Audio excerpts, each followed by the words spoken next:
Bon les gens, j'ai fait une soirée hier, j'ai été bosser ce matin.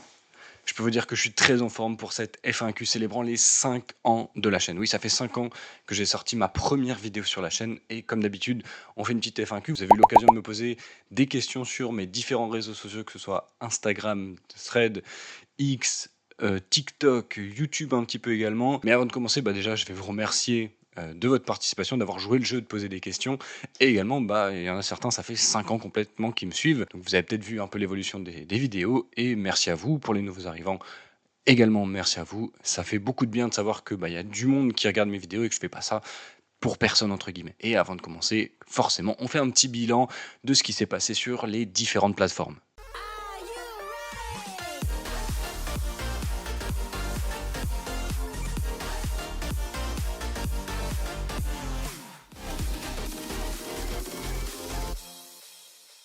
Alors on va commencer avec la plateforme sur laquelle je suis le moins depuis un certain temps, c'est-à-dire Twitch. Tout simplement parce que je vous annonce que je vais faire un live montage Lego. J'ai eu une McLaren à Noël et donc ce 15 août à 20 h est lancé le live pour construire cette McLaren de 1988 pilotée par Ayrton Senna. Voici mon compte Twitch, tu trouveras d'ailleurs tous les liens dans la description. Bien évidemment, si tu veux venir me voir construire cette McLaren, tout est là. Pour ce qui est de cette année, j'ai vraiment pas fait de live parce qu'en fait, c'est pas ce qui me passionne le plus et je préfère avoir des événements un peu épisodiques, comme là, par exemple, pour les 5 ans. On se retrouve tous les ans pour un montage Lego. Bon, on va passer maintenant à ce qui est le plus important pour moi, en tout cas, YouTube. Puisque, comme je l'ai souvent dit, en fait, ce qui me plaît dans la Formule 1, c'est surtout de raconter l'histoire qui s'est passée. Et YouTube, c'est la plateforme qui me permet de réaliser ce qui me plaît le plus. Alors récemment, on a passé le cap des 500 abonnés.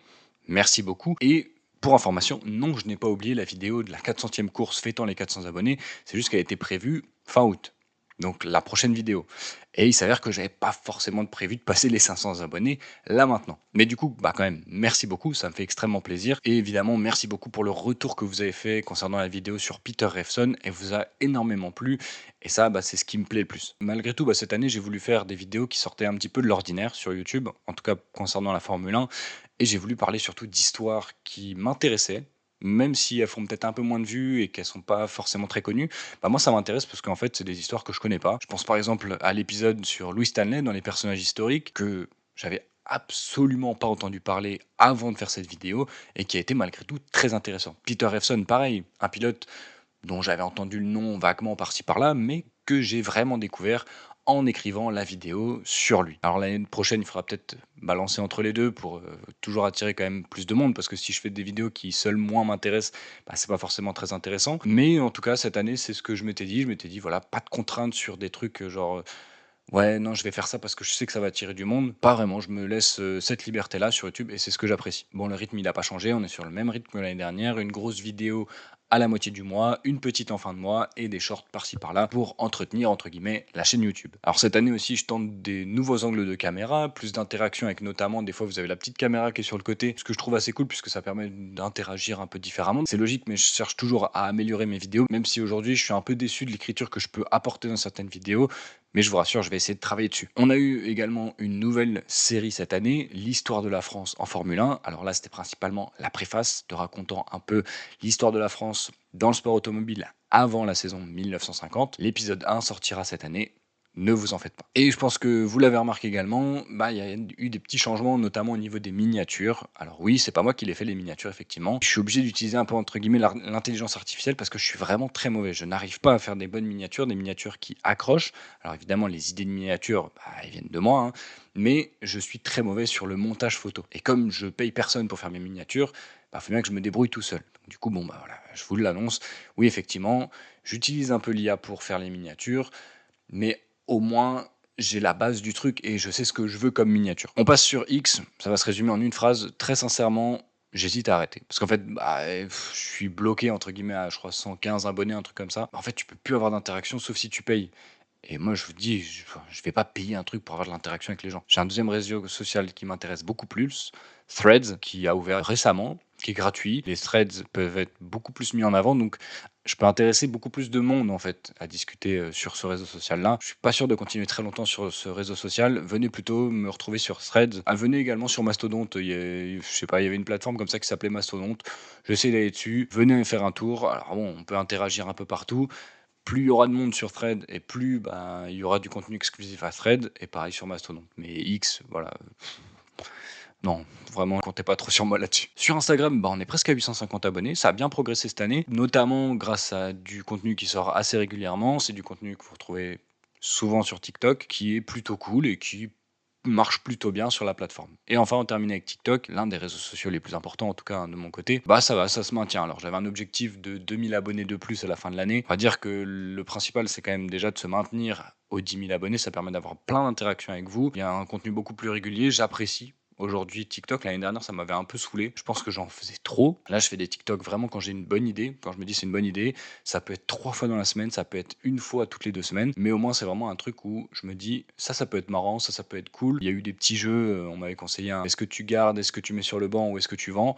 Voilà, j'avais fait ce petit jeu de 4-5 épisodes, ça avait été très cool. Et ça permet en plus d'interagir avec vous. Alors, il y a une série également qui va bientôt se terminer, entre guillemets, c'est la série Le Livre de la Formule 1, puisque je viens de tourner la saison 2023. Elle est normalement sortie sur TikTok, et donc il reste plus que la saison 2024. Et là, on aura balayé toutes les saisons de 1950 à 2024. Il y en avait des choses à dire. Et dernier point quand même, j'allais arrêter cette section pour passer aux questions, mais il y a quand même un truc à vous raconter avec Dailymotion, puisque j'ai été payé pour la première fois. C'est la première fois que je suis payé avec les vidéos que je fais, et c'est un beau step qui s'est passé cette année. Je suis très très fier de ça. Donc déjà, merci beaucoup à vous, parce que c'est vous qui regardez les vidéos. Moi, je fais que créer. Après, je vous donne le contenu et puis vous en faites ce que vous voulez derrière. Et voilà, du coup, grâce à vous, j'ai reçu ma première paye en tant que créateur de contenu, on va dire. Et c'est une très très belle année qui se termine. Voilà, après avoir balayé un peu les réseaux sociaux, je vais pouvoir enfin répondre à vos questions. Alors, on commence avec la première question. Qui vois-tu être champion du monde cette année? Je vais répondre tout simplement Oscar Piastri, parce que pour moi, un champion du monde, c'est quelqu'un qui fait très peu d'erreurs et qui est hyper régulier. Et en fait, entre Piastri et Norris, ça paraît assez simple en fait quand on regarde tous les résultats, tout le rythme en course, les qualifications, etc., etc. Oscar Piastri est aujourd'hui le pilote le plus fiable des 2 pilotes McLaren. Alors autant Lando Norris a une pointe de vitesse qui est indéniable, hein. Dès qu'il est devant, il est quasiment intouchable, mais il fait trop d'erreurs et ça va lui coûter malheureusement le titre. En tout cas, c'est ce que je pense. Il faut savoir que je tourne cette vidéo avant le Grand Prix d'Hongrie, la qualif elle est dans 2 heures. Je pense très sincèrement que Oscar Piastri en fait a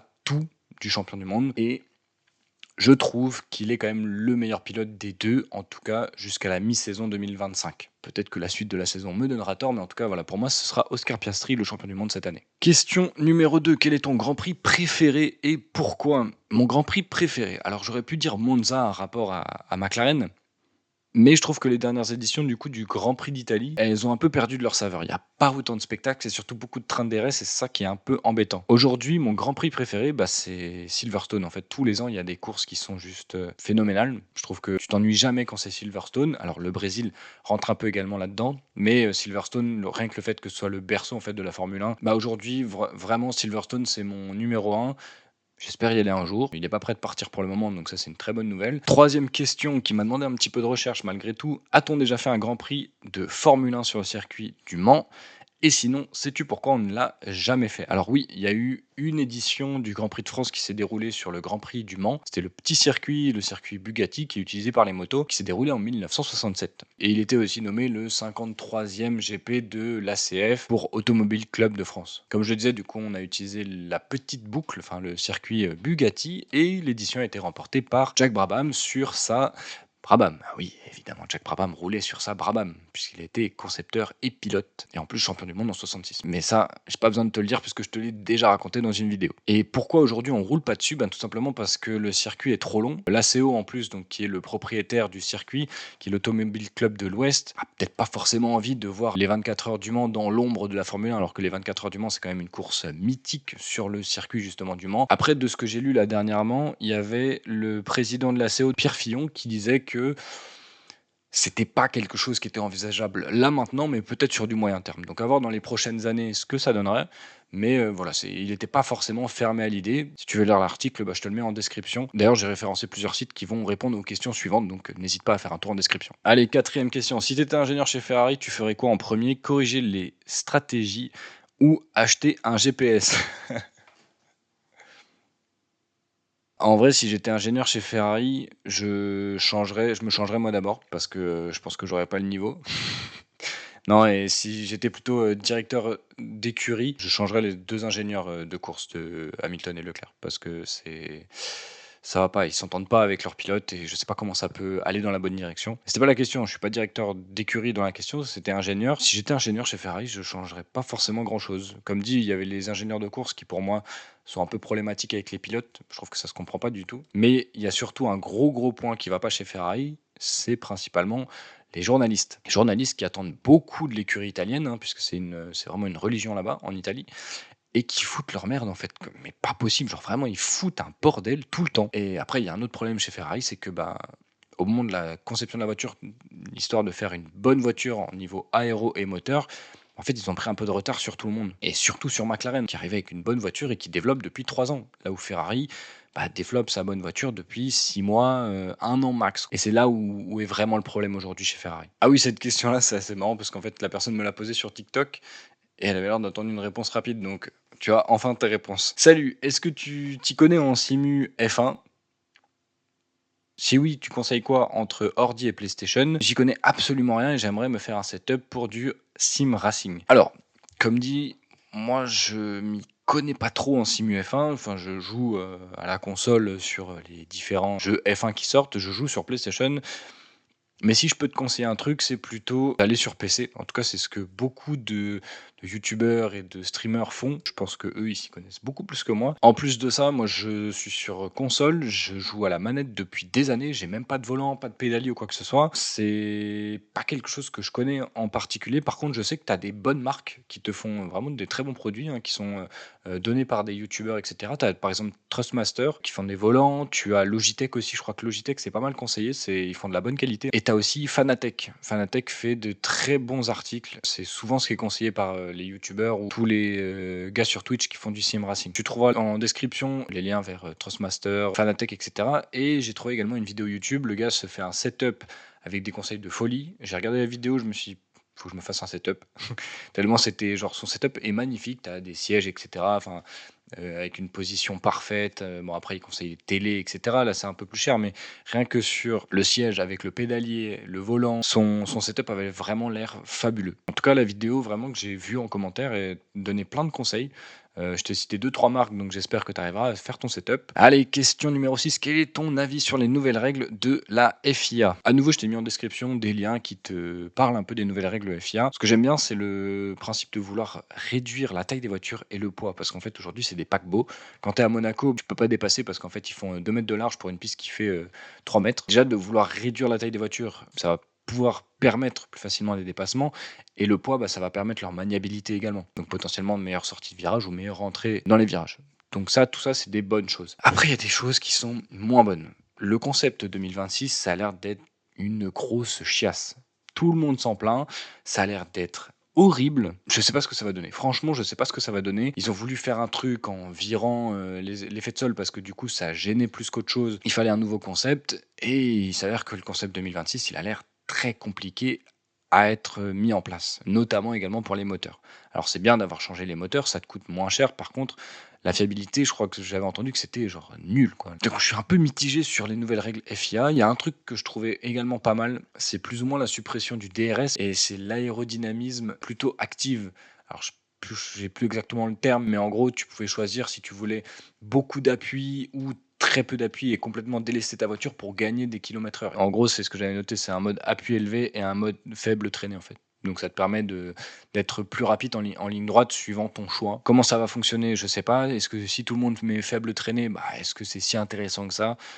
Mais sur le principe même, en retirant le DRS, pourquoi pas? Je demande juste à voir ça. Mais tu l'auras compris pour cette question, mon avis est pas forcément hyper positif. Allez, on va passer à la question suivante. Une idée de la hiérarchie en 2026. Forcément, c'est les nouveaux changements de réglementation. C'est compliqué d'avoir une idée de la hiérarchie. Malgré tout, les bruits de couloir disent que Mercedes est très en avance sur tout le monde. Ils vont avoir un moteur exceptionnel en 2026. Donc, bah, faut voir s'ils arrivent à développer leur aérodynamisme. McLaren n'aura que l'aérodynamisme à travailler puisque le moteur dépendra de Mercedes. Donc McLaren risque d'être au rendez-vous. Il faut juste pas foirer sa voiture. Mercedes, à voir, ça va dépendre de l'aérodynamisme. J'oublierai pas forcément Ferrari, qui est normalement, hein, historiquement, une écurie de moteur Là, on a une grosse révolution moteur, donc il faut pas passer au travers. Sur l'aérodynamisme, ils ont commencé à bien progresser les dernières années. Ils avaient un très très bon concept en 2022. Ça peut être intéressant de là être première force au championnat. Ça me paraît quand même un peu ambitieux. L'équipe, je pense, qui va le plus nous surprendre, ce sera Williams, parce que eux, ils auront le moteur Mercedes. Ils sont en train de remonter la pente progressivement. Je pense qu'ils se sont déjà tournés vers 2025 depuis un petit moment. Ils auront vu une grosse partie de l'aéro. Ils auront trouvé le concept qui va marcher, en tout cas sur le début de saison au moins. Donc je pense que les trois écuries, McLaren, Mercedes, Williams, vont être à surveiller. Attention à Ferrari. Par contre, Alpine, j'y crois pas du tout. Red Bull, avec leur nouveau moteur Ford, je pense que ça va se casser la gueule. Même si l'aérodynamisme peut être bon, je pense qu'on aura une Red Bull un peu comme en 2017, tu vois, genre dans ces eaux-là, bonne sur les circuits avec beaucoup d'appui aérodynamique, mais dès que tu mets avec des circuits très rapides, genre Monza, t'es mort. Et je pense que Aston Martin va peut-être avoir l'un des meilleurs châssis, vu qu'il y a Adrian Newey. Par contre, en termes de moteur, je suis pas sûr que Honda aura forcément de suite la solution. Est-ce qu'ils vont remonter dans le classement derrière? Peut-être, mais en tout cas pas au début de saison. Donc ouais, pour résumer, les trois équipes que j'attends l'année pro sera Mercedes, McLaren et Williams, avec j'espère Ferrari qui jouera les premiers rôles quoi. Ah oui, la question suivante. Question facile. Y a-t-il eu plus de champions du monde gauchers ou droitiers? Question facile. J'ai rien trouvé. Genre, je vais pas te mentir, je n'ai strictement rien trouvé. Alors, je vais supposer qu'au vu de la population mondiale, il y a eu plus de droitiers, puisqu'il y a plus de droitiers dans le monde que de gauchers, si je dis pas de bêtises, mais j'ai rien de concret à te donner et aucune donnée à te montrer. Par contre, je peux juste te dire que Senna et Lewis Hamilton sont des gauchers, que Schumacher et Verstappen sont eux droitiers. Je me suis dit, pour répondre à la question, je vais faire la liste de tous les champions du monde. J'ai cherché Fangio, j'ai cherché Prost, j'ai jamais eu de réponse.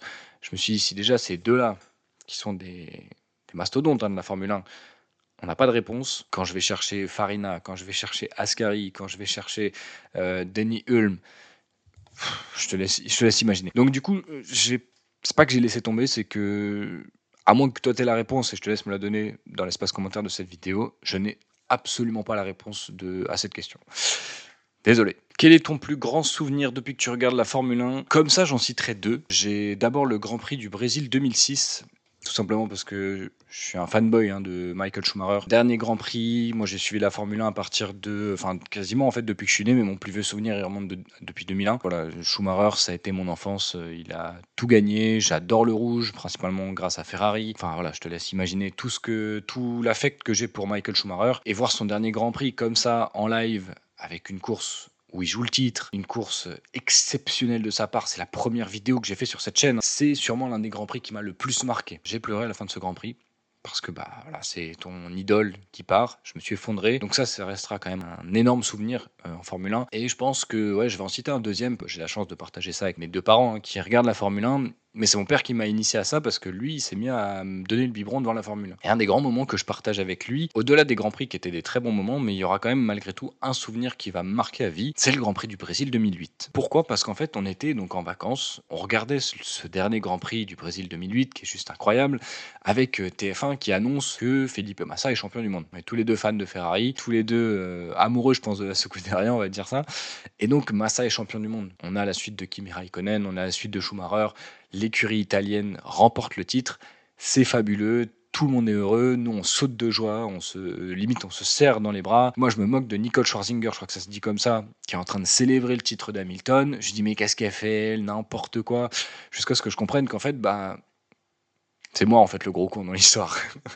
Et en fait ce moment-là en fait je le partage avec mon père et je partage cette déception avec mon père, et ce qui aurait dû être le dernier titre pilote pour Ferrari en fait ne l'est pas quoi. Et donc c'est pour ça aussi que ce Grand Prix là reste dans ma mémoire, parce qu'il y a tout le côté surréaliste et en même temps tout est beau dans ce Grand Prix. Et en fait moi mon histoire personnelle fait que du coup ouais, j'ai ce lien avec j'ai ce moment avec mon père en fait où du coup ça reste un magnifique moment et un des plus grands souvenirs que j'ai de la Formule 1. Question, pourquoi Carlos Sainz a depuis 2014 toujours une étoile rouge sur son casque? Et c'est tout simplement pour rendre hommage à sa mentor, je crois que ça se dit comme ça, qui est du coup Maria De Villota. Et qui est Maria De Villota? Et en fait ça a été une pilote automobile qui a roulé un petit peu avec Manor Marussia et notamment elle a fait un test avec eux en 2012. Sauf que du coup, il y a eu un dysfonctionnement dans sa Marussia et bah, elle a pris malheureusement dans la tête un camion d'écurie. Du coup, bah, Maria De Villota, à ce moment-là, lors de ce crash, alors elle s'en sort, mais elle perd un œil, elle perd le goût, elle perd l'odorat, elle a des séquelles au niveau du cerveau en fait. Voilà, ça lui endommage forcément. Elle a monté une association avec une étoile rouge et il s'avère qu'en 2013, lorsqu'elle sortait un bouquin et en même temps en parlant de cette association-là, elle faisait un petit tour